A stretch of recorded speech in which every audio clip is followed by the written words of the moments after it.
real? It's so funny! Helen? What story? I don't understand why you suddenly text me laughing so hard. It could only be one thing, right? I was a little surprised to hear about what you've been up to. Is it true you're dating Toby? Oh, yeah. It's been about a year and a half now. So, it's true! I'm surprised that it's been going on longer than I thought. What's up with Toby? He's my ex-boyfriend, right? Yeah, that was 5 or 6 years ago when we were in college. Oh, you knew about him. I thought you had forgotten about him. How can you date your friend's ex-boyfriend? I'm amused by your brazenness going out with other people's ex. Don't talk like that. It's just that I started dating someone who happened to be my friend's ex.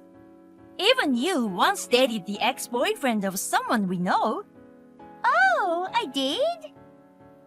Let's not talk about it anyway, since it's not going anywhere. It won't do either of us any good.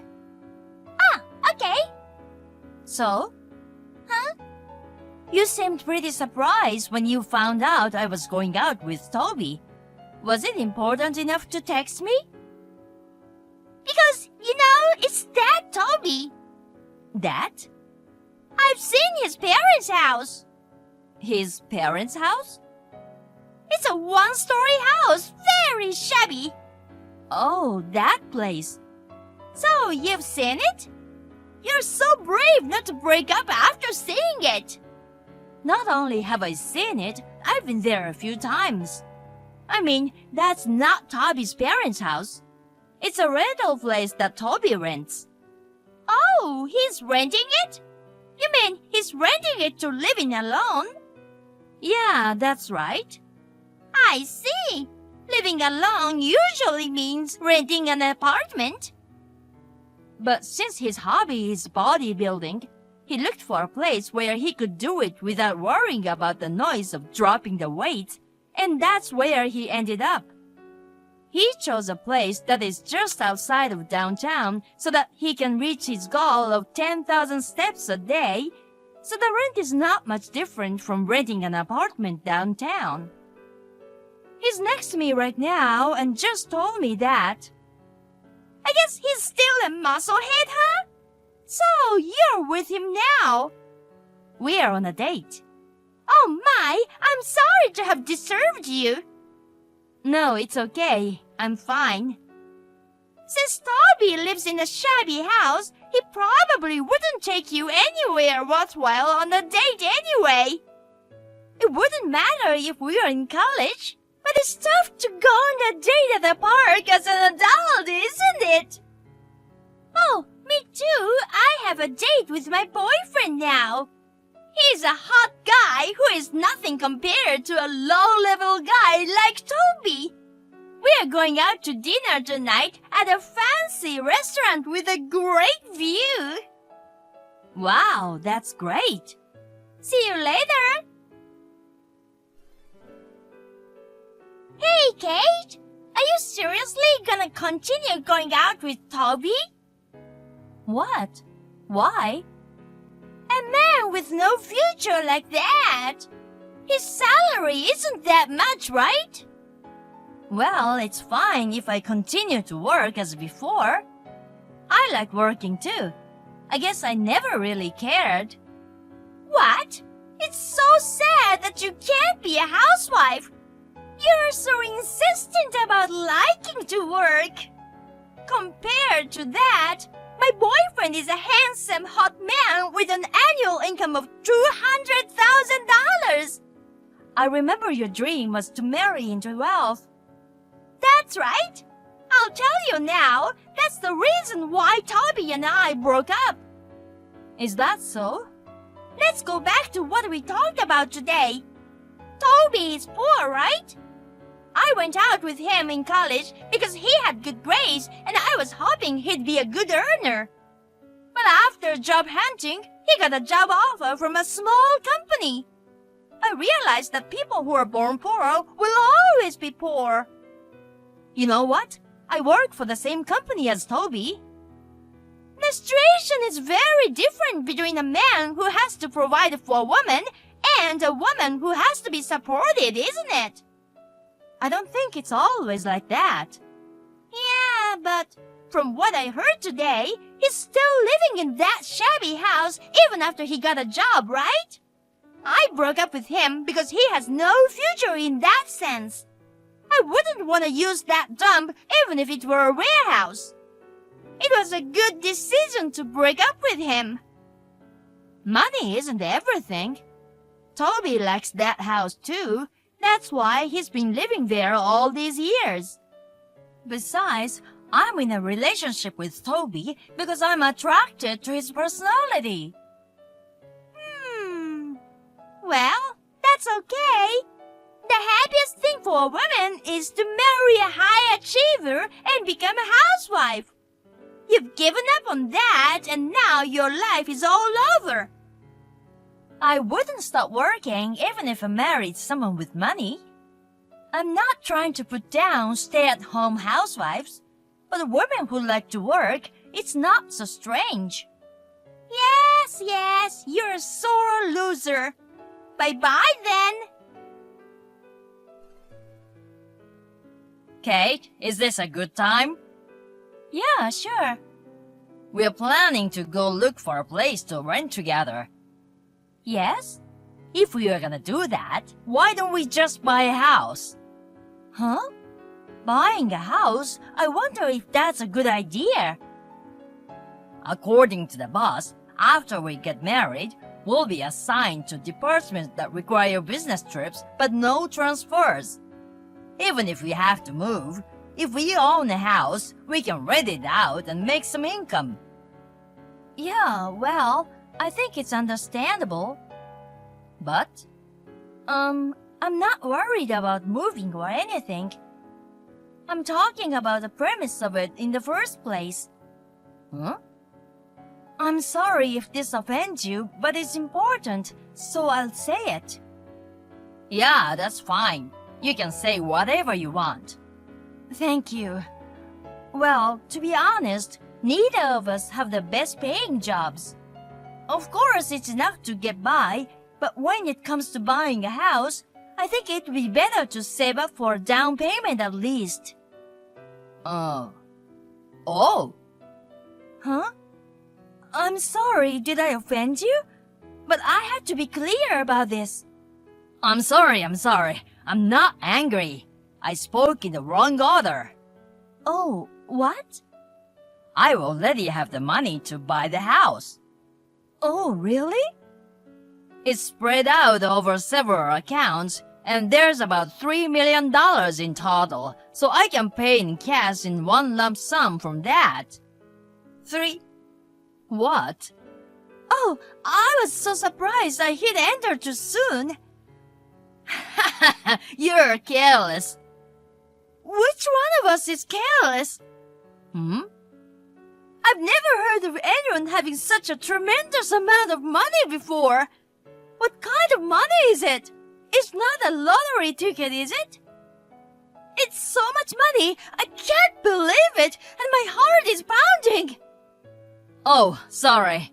I was gonna tell you about it one of these days, but I thought it was a funny way to start. I see. You are trying to talk about it. I'm sorry I startled you. But it's a long story, and I don't think I can tell it all in one text. So, I'll just give you the gist of it. Okay, tell me. Well, let's see. The reason I have the money to buy the house is my grandfather on my mother's side suddenly saw I had talent or something. When I was a college student, he gifted me some of his assets and real estate while he was alive. I started investing it, and it seemed to suit me. It became fun, and I did a lot of things with it. I found myself with $3 million. Wow, you must really have a talent. I was surprised too. I made a promise to my grandfather about this. Never talk about money with anyone unless you really trust them. Keep your job. Maintain a standard of living that allows you to make ends meet within your paycheck. Do not touch the money you have in your portfolio except in case of an emergency. I'm still following those rules. I see. You seem like a laid-back, relaxed, muscle-bound guy, so it's surprising that you have such a talent. I have an image of someone with talent in asset management as someone who wears glasses, a suit, and has parted hair. Am I being dissed or praised? I'm just saying what I think of you. If anything, I'm complimenting you, you know? I like the relaxed Toby more than the stiff-looking guy. Thanks. Oh, I'm still managing my assets. After marriage, I'm planning to invest within a reasonable range, and I was gonna share the information with you. I don't know much about asset management, so I'll probably leave it all up to you. If an amateur like me got involved, I'm afraid I'd end up losing the assets that you have created. The main purpose of this is to let you know that we have a reserve for emergencies. I just need you to know that I'm doing this. You're very similar to me in a financial sense. You're very prudent with your money and have good common sense. I thought you would be one of the people my grandfather would trust. That's why I decided to tell you. Well, thank you. I'm glad you did. Well, I'll explain it to you again next weekend when I have all the proper documents. And then we'll talk about the new place. Okay, I got it. Hey! What is it with you, Kate? Give me a proper explanation. What? What are you talking about? Of course it's the house! The house! There was a beautiful house that looked like a designer property built near my friend's apartment. Toby went inside. What's going on? Is everything okay? What? I can't believe you bought a house with Toby's cheap monthly salary. Kate, aren't you being pushed around by the musclehead? Are you okay? Well, we are thinking about the future, so we are fine financially. We are thinking about things as a couple. You don't need to worry about us. Is that so? Well, never mind. See ya! Toby, long time no see. Hi, this is Helen.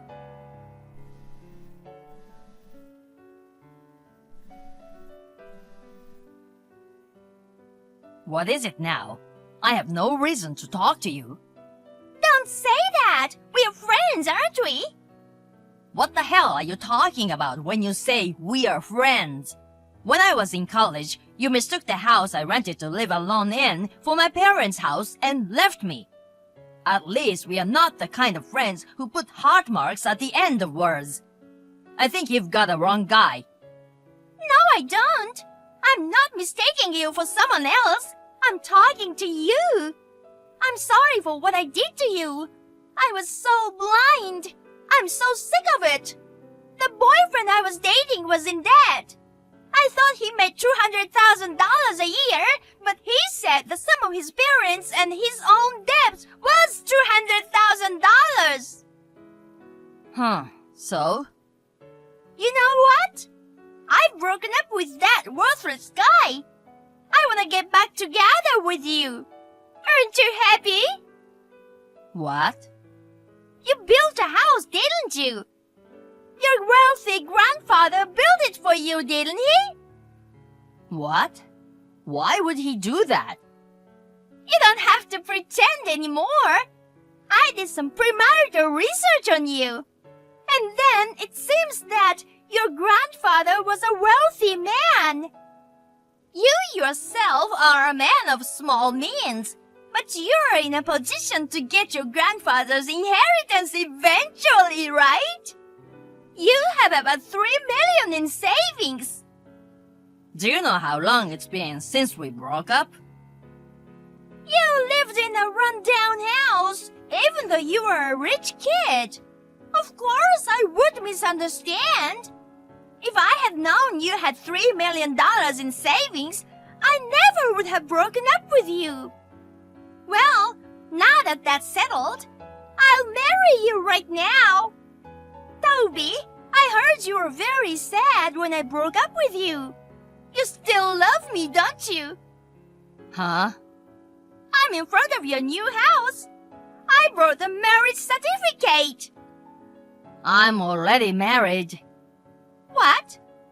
You know, I've been dating Kate for a long time, right? But I'm a better woman than her. You couldn't forget me, could you? You were very depressed after you were rejected by me, right? I was depressed because you made fun of the house I liked and rented and called me poor. I hated myself for dating a woman like that. Do you know what the difference in values is? Huh? Kate and I have very similar values. Even if we have money, we don't spend it recklessly. Rather, I don't understand your nerve to spend as much as you have. You can't be happy being married to someone who thinks exactly the opposite of you. In the first place, I'm not gonna use my money to pay for the debt you incurred. What? How do you know about my debt? I knew it. Huh? What do you mean, I knew it? I heard from Kate that you were spending money carelessly, so I'm sorry I just said that to trick you. Huh? It seems like I hit a nerve, huh? When I was a college student, I had a relationship with you without knowing it. It's a complete dark history for me. Marrying you would be a joke. Kate, I'm sorry. Toby will live with me. From today onwards, Toby's wife is me and you're out. What? I moved my stuff into Toby's new house. He was so rude to me yesterday, saying all kinds of things to me like he was rejecting me. But when I went there to give it one last try to be his new wife, I saw a sign in the living room that said, "Welcome." Expensive wine and fine cheese and my favorite hors d'oeuvres. I guess he couldn't forget how attractive I am. Well, it's true that I'm a better woman than you are. Helen? He was expecting my arrival and had a surprise for me. It was Toby's fault that the door was locked, so I had no choice but to break the window and enter through the backyard. Oh, I'm so loved. I'm sorry for you, but he's mine. So sorry. Toby and I are preparing dinner at our new house right now. What? What are you talking about? There's no one at home. Where are you? Where? A two-story white house near the market. That's not our house. What? Oh, I see. You saw Toby go in there before, so you must have misunderstood, right? Misunderstood? Huh? What do you mean? Isn't this Toby's house? He went there because he knew the owner of the house. What? He was just there to help out when he moved in. Then, this welcome... Oh, by the way, he's moving in with his new wife today. Oh, shit! What? Someone just came home! It seems there was a big commotion at the wrong house after that. Of course there would be. The owner of the house was so excited to come home with his wife, who was going to live with him from that day, only to find a woman he didn't know. Toby quickly contacted him to avoid any unnecessary trouble. The vintage wine for his wife was already drunk and empty. Helen, who was trespassing, was taken into custody by the police. She was taken away crying. Later, they charged Helen $3,000 for the wine and the broken window. This is how her parents found out about the $30,000 debt she had. She is now employed by a civil engineering company as a live-in employee and getting counseling while paying back her debts. The other day, she contacted me in tears, so I blocked her and refused to receive her calls and said bye-bye.